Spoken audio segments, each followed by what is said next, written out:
John Warner, Waco Trip. Seth, did you feel like you guys are just a lot sharper, cleaner today, and was that kind of the goal? Absolutely. That's always the thing that we always want to work for is just to be crisp and be consistent. That's what Coach always preached to us, in practice, to make every throw, to make every catch, to make every run, make every block. That's something we're working on. We know work to be perfect at everything we do. We're not going to be perfect, but that's something that we really strive for each day in practice. Tim O'Donnell, News Channel 25. Seth, you were especially hard on yourself with the last game with the 3 interceptions. Just overall for you, how would you rate your performance today? I felt like it was okay. There's things I can get better at. I mean, those two, that drive killer where I overthrew Corey, that's an easy, pitch and catch, and then that next play I overthrew Jay Lee. But that's something that I can't do. I have to be able to make those throws, and the one to Lynx, the deep one, I just kind of babied it. If he's running full speed, if I just throw it out there, he's going to go get it. Seth, you were really hard on yourself last week, like Tim said. To you, what was more important, the 6 touchdowns or the no turnovers today? No turnovers, definitely. That's something that Coach really preached to me about during the week is, just control the ball. If it's 1st and 10 and they do drop 8, you don't have to throw it into coverage. You can run it. But I feel like the offense did a really good job. Defense did an amazing job. Stopping Rice. And we were excited to get back on the field again. Nick Anazales, KCN. Seth, just talk about how important it was to have a clean game and have all systems go before you guys kick off conference next week. It was really important. We can learn off what we did wrong today. Just kind of make it that much more crisp next week. Tech, they're going to come in, they're going to throw the ball around, they're going to try to put up a lot of points, and we're going to have to match that. Bryce Cherry, Wake Up Trib. Seth, 2 questions. First, as Paul mentioned, you did have 6 touchdowns today. That ties the school record. How does that make you feel? And then, is it possible to overthrow KD Cannon? Because it doesn't seem like it is. With the touchdowns, it comes with the game. If we're having a throw-in scheme, we need to be able to throw the ball, and that's something that we really pride ourselves on, is throwing the ball deep and getting points. And the deal with KD, it's a weird thing. If he gets going, it's going to be pretty hard to overthrow him. It's really easy to underthrow him. But he's a guy that if you get it out early enough and put enough air on it and leave it inside, he's gonna hit a different gear and he's gonna go and get the ball. Jerry Hill, Baylor Bear Insider. Seth, same kind of thing with Corey. Is he a guy that you just feel like if you just throw it up anywhere close to him, he'll go get it? And does he ever surprise you anymore? He's a different player. He's somebody that I feel like he's the best guy in the nation. He's somebody that fights for everything he gets. He doesn't ever take anything easy. If he catches the ball, he's thinking touchdown. And what makes my job a lot easier. If it's double coverage, I'm probably not going to throw it up to him. But if I have to, he's one of the guys I'm looking for. But I feel like all the guys. If I throw it up, I know that they're going to fight for it and they're going to go and get the ball. Seth, this is the 3rd straight game. Y'all have over 700 yards of total offense. What do you do to keep that over 400 yards rushing? That's how do y'all keep that going? It's just consistency in practice. The coaches do an amazing job, schematically wise. Watching what the other team does on film and just sets us up to succeed. And Coach Clem does an amazing job up front. Making halftime adjustments, making game time adjustments, and just staying on top of it. And I feel like we can be the best team in the nation running the ball and throwing the ball. Seth, you had 12 completions today, 6 touchdown passes. Can you imagine a better quarterback efficiency than going out and being able to do something like that? I just give all the credit to the guys. It's just my job to put the ball in the air and then they go and catch it. They have the hard part. The offensive line did an amazing job. I could sat back there all day, and when you give a quarterback time to throw the ball, average guy can be phenomenal. But the offensive line, I give them all the credit. Give all the credit to the receivers just because they're the ones making the play. They're the ones having to catch it and run. They get kind of tired. I just kind of sit back there and kind of look pretty, but sometimes it doesn't work. But I try. But no, it's you can't ask for anything more than that from them. Last question for Seth, please. Skylar Dixon with the Associated Press. Before the touchdowns started piling up with Corey a little bit, you had 3 different receivers for the first 3 scores. How unique is it to have this set of receivers as a whole? I feel like we're the best receiving corps in the nation. It makes my job a whole lot easier. I can't just pick out one guy to throw the ball to. They're all talking to me out on the sideline like, "Hey, I'm open. Yeah, I understand. But it's all the guys. They're fighting. They show it in practice. They work hard, and they're consistent in practice, and that just gives me more confidence in them.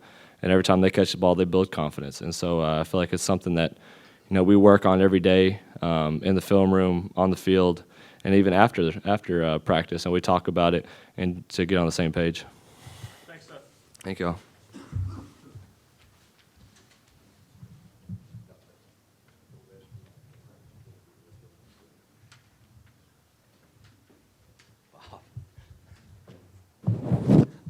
Well, first things first. Did Rangers win, Bob? Well, that's all right. No, we got to do is go. Okay, we got both sides here. That little John Eddie. So tomorrow's a rubber match, huh? Well, Baylor won. That's a good thing. That makes all us Baylor people proud and happy. I thought we did what we aspired to do today, which come out with a lot of energy, a lot of effort, and a little bit of enthusiasm. We have not played, with any energy, the first couple of weeks, and that's something that our guys kind of challenged each other, and we challenged them. We challenged ourselves as coaching staff, and I thought we responded. Have a lot of respect for Rice. Coach Baylor. Like it's a known fact over the last 4 years. I think, they've won as many games as anybody in the state of Texas except us.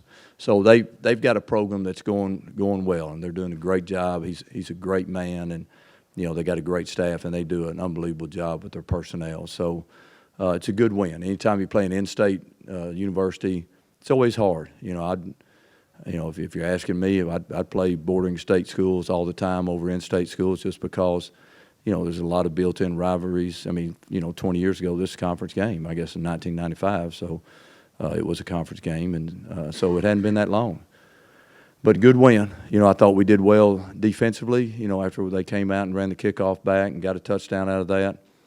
After that, I don't know. I hadn't looked at it, but I would guess, 5 out of the next 6 series, they were probably, negative yards or 3 and outs. And if the defense gives the offense the ball that many times, there's going to be some points scored for Baylor, and that's just kind of how it worked out.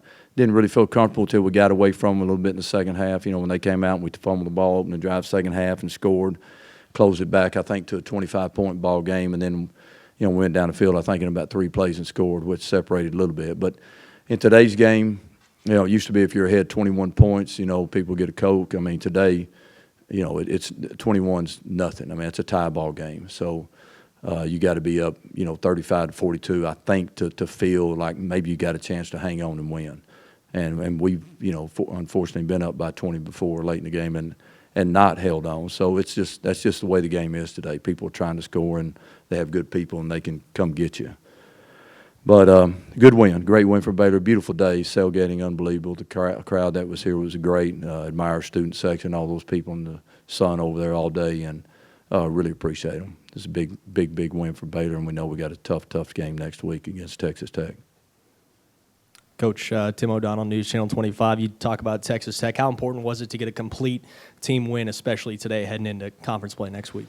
I would call this a pretty close to a complete win. There's always some things. Penalties are still an issue, not just a little bit of an issue, but an issue.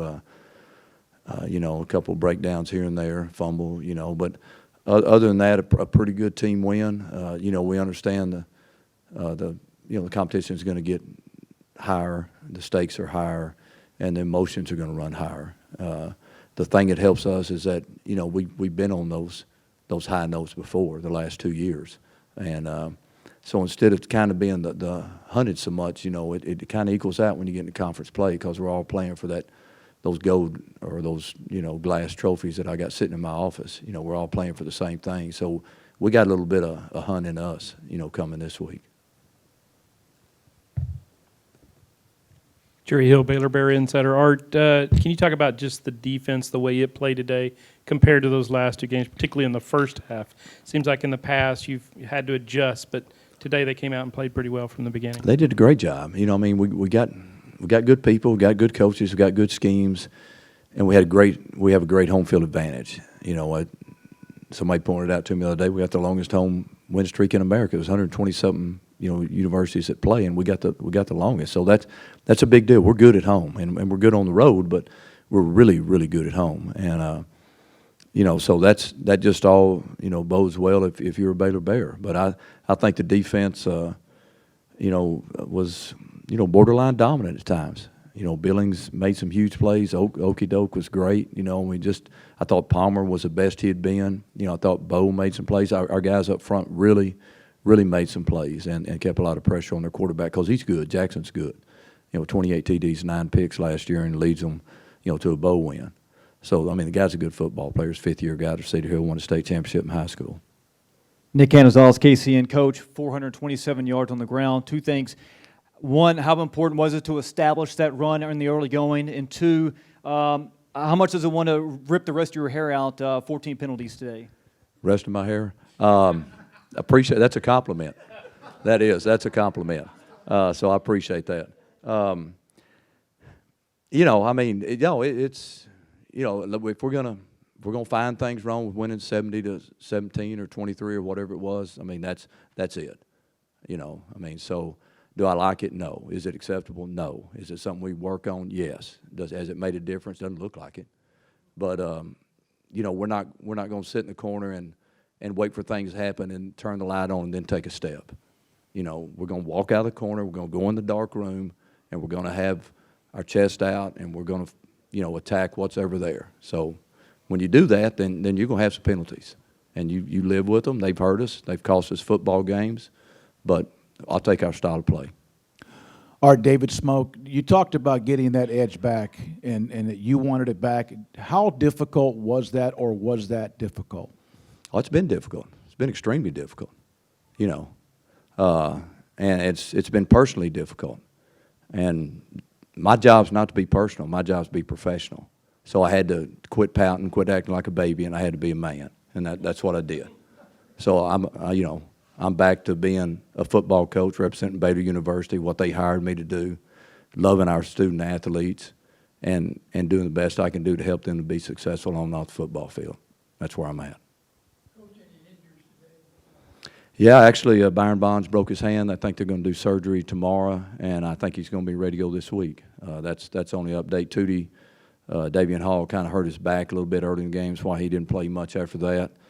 But it's just spasms, and we think that he'll be ready to go for practice Tuesday. We certainly hope so. Both those guys are integral parts of our football team. John Warder, Waco Trib. Art, Seth, 12 completions, 6 touchdowns, no interceptions. That's kind of what you're looking for as far as efficiency, isn't it? Yeah, it's real good. We really didn't get to throw the ball as much as we'd like to. I mean, honestly, we just didn't do it. And a lot of it's scheme. What they took away from us from a throwing standpoint kind of forced us to run the football. But he was very efficient. He made some really good throws early. I mean, the throw to Jay Lee across the middle was just a phenomenal throw. The one to KD, the first touchdown there was a great ball.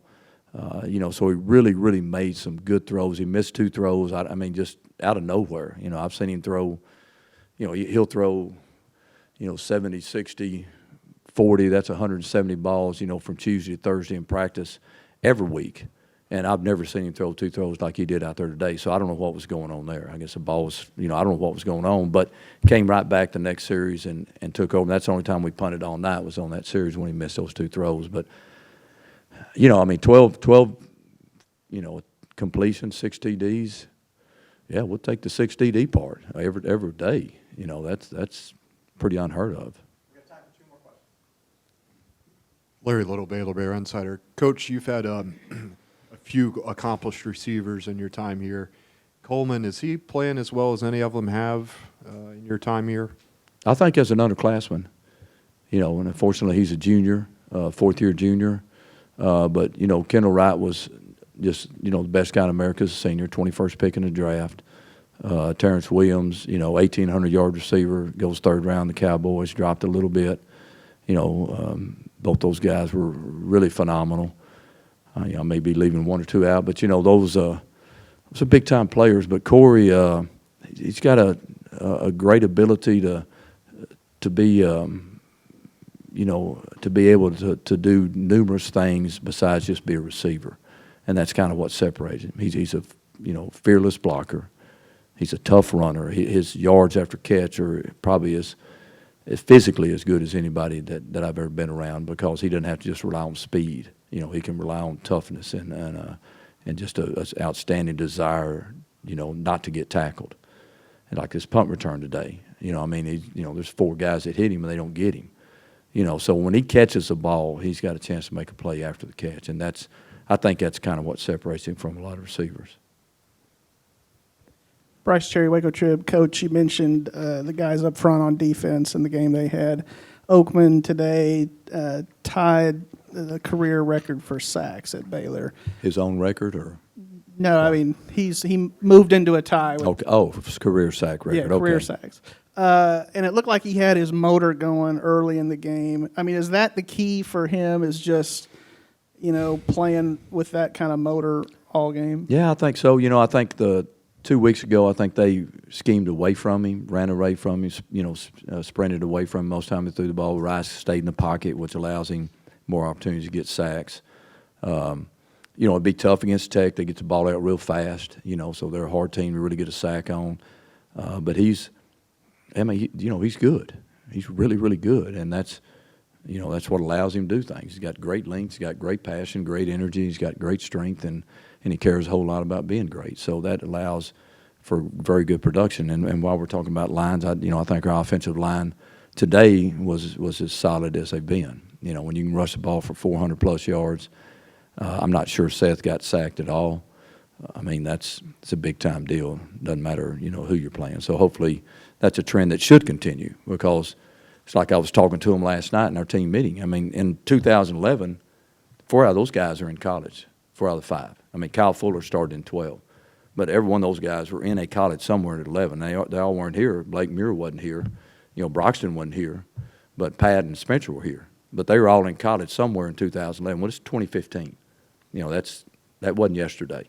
So we have some experience, and those guys have been around a little bit, and they should play good or well if you're an English teacher, which I am.